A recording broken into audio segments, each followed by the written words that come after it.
السلام عليكم ورحمة الله وبركاته. ازيكم يا حبايبنا؟ عاملين ايه؟ كل سنة وانتم طيبين. رمضان كريم علينا وعليكم جميعا يا رب. وفعلا رمضان في مصر حاجة تانية والسر في التفاصيل. زي ما انتم شايفين كده، انا عارفة ان الفيديو ده متأخر حاجة بسيطة، لكن ما تنسونيش في بداية كلامي بدعوة حلوة ولايك وشير للفيديو. عايزة اقول لكم ان بجد في رمضان احسن حاجة ان انتي تعملي اكلات التوفير. التوفير انا عايزه اقول لكم ان انا ب4 فرخات بس خزنت خزين لرمضان هيقعد معايا بجد وقت حلو جدا. جبت ال4 فرخات زي ما انتم شايفينها كده وقسمتها، عباره عن ان انا خليت منهم فرختين، عملت منهم الوركين، قسمت الوركين كل واحد منه قسمته 2. وطبعا تجيبي الفراخ في حدود 2 كيلو الفرخه. ليه بقى؟ علشان خاطر تكون حجمها حلو ان انتي تقدري تشيلي منها وتجمعي شوية اكلات بجد هتبقى واو حلوة جدا.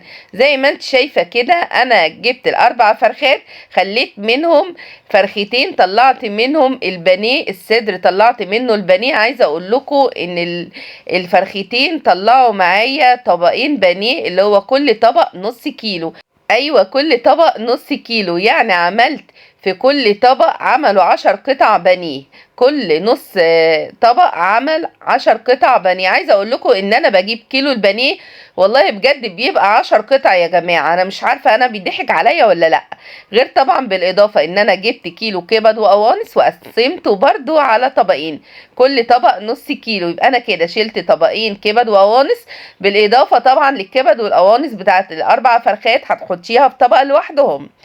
زي ما انت شايفه كده. كمان جبت ده، كل ده انا بقول لكم على الفرختين اللي انا طلعت منهم البانيه وطلعت منهم الاجنحه لوحدهم وطلعت الوركين، قسمت كل ورك قسمته 2، يعني عمل معايا دلوقتي كذا طبق يا جماعه ينفعوا لكذا اكله. ودول فرختين بلدي اللي انت شفتوهم معايا، كل فرخه وزنها تقريبا كيلو 100، يعني حجمها مش كبير قوي بس حلوه جدا للحشو.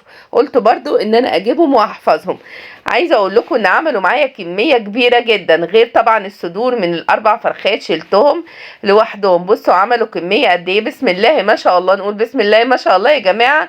وما تنسونيش باللايك والشير للفيديو علشان خاطر بجد دي اكلات التوفير. عايزه اقول لك ان انتي ما شاء الله هتملي التلاجة عندك خير وبركه. لما تجمعي اكلات زي دي هيوفر عليكم من كام فرخه، يعني 4 فرخات. بصوا عملوا معايا بسم الله ما شاء الله، يعني هيعمل معايا اكلات. اذا كنتي تحبي تعملي كبد وقوانص براحتك، هتطلعي طبق طبقين حسب ما انتي التزامات بيتك هتعمليها.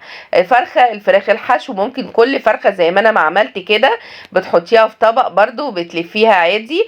وطبعا الاجنحه عايزه اقولك ممكن تعمليها مع صينيه بطاطس، ممكن تحطي معاها شويه كبد وتعمليها برضو صينيه مع شويه مكرونه، يعني هتبدعي خلال الشهر الكريم وكمان هتوفري بسم الله ما شاء الله. زي ما انتم شايفين كده بجد عمل معايا كمية حلوة جدا من 4 فرخات، هيوفروا معايا ان انا اعمل اكلات بقى وابدع بقى. اذا كان بشاميل، اذا كان ممكن تعملي شيش طاووق، كمان ممكن تعملي اكلات كتير يا جماعة.